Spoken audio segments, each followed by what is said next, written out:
Take two identical business development professionals, put them in the exact same market, assign them the exact same territory, and give them a strictly enforced 30-day window to operate. Mapping their outputs at month's end reveals a stark anomaly. Professional A converts 5 high-ticket deals. Professional B converts 0. Keep in mind the control variables: exact same product, same demographic, identical economic conditions. When you hold all external factors mathematically constant, what mechanism creates a 500% variance in human performance? The differentiator was entirely internal.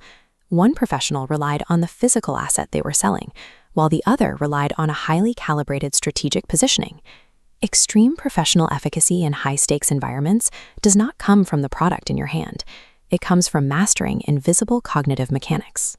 There is a persistent assumption in sales that a superior product, or worse, an exhaustive explanation of its features, is the primary driver of a closed deal.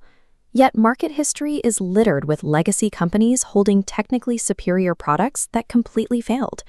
They relied on product metrics, assuming the market would rationally calculate the value and buy. The actual mechanism for conversion is much more demanding. It requires identifying the ideal customer and aligning perfectly with their immediate psychological state. In high-ticket markets, the product features are entirely secondary. The primary variable for success is mapping the buyer's mind. To map the external buyer, a professional must first map and filter their own cognitive inputs. You cannot accurately diagnose a client if your own focus is compromised by noise. This requires implementing a strict binary cognitive filter across all daily interactions. Every input is either an accept or a reject. This filter dictates the absolute rejection of unaligned social inputs. Time-wasting networks and misaligned peers drain the exact cognitive bandwidth required to execute complex deals. It extends to media consumption. Content, television, and external distractions that do not directly serve the professional objective are cut off. Setting these boundaries requires active vocalization. The professional must be comfortable saying no to cognitive drains to protect their strategic focus.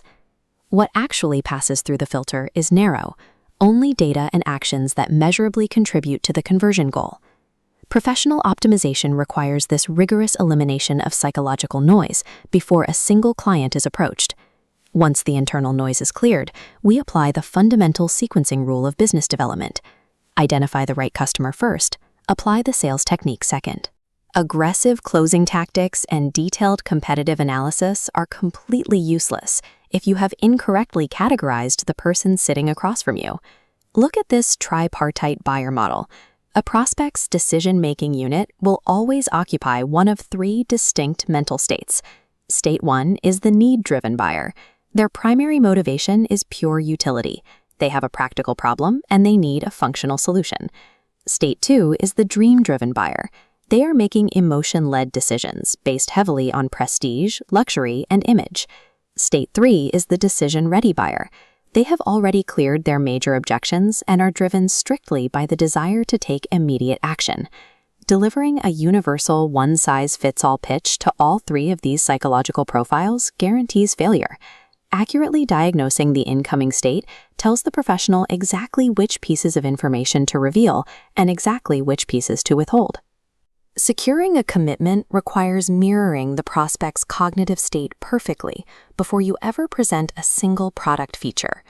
Behind every rational, calculated inquiry a buyer makes, there is a complex system of emotional triggers driving their internal monologue. We can deconstruct this using real estate as a structural model. The first psychological pillar is security. The buyer is internally asking, "Is my money actually safe here?" The professional must proactively supply the hard data that neutralizes this specific fear of capital loss, answering the question before it is asked aloud. The second pillar is status. The unspoken question shifts to, does this purchase elevate my social standing among my peers?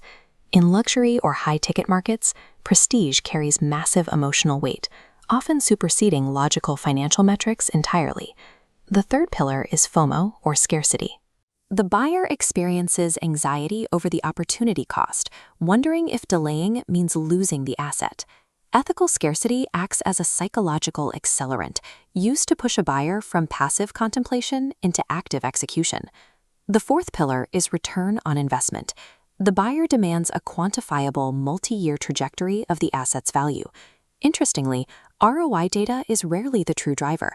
It is the logical justification the buyer uses to rationalize a purchase they have already made emotionally.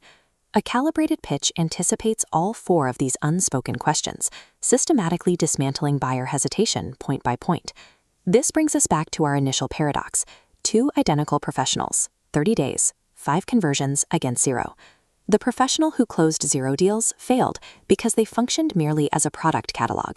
They relied entirely on reciting features. The professional who closed 5 deals succeeded because they operated as a psychological diagnostician. They used the ultimate alignment mechanism, positioning themselves as the highly targeted guide for whichever specific state the buyer was in. When they encountered a need-driven buyer, they immediately mapped their presentation to the security and ROI pillars. When they diagnosed a dream-driven buyer, they bypassed the basic specs entirely and mapped directly to the status pillar. And when they found a decision-ready buyer, they skipped the education phase and utilized the scarcity pillar to trigger the immediate close. That alignment is the mechanism that creates the 500% variance in output. Operating in high-stakes, high-ticket markets requires accepting a rigorous truth about human behavior. In elite business development, the physical product is merely the vehicle. The actual commodity being traded is absolute certainty and perfect emotional alignment.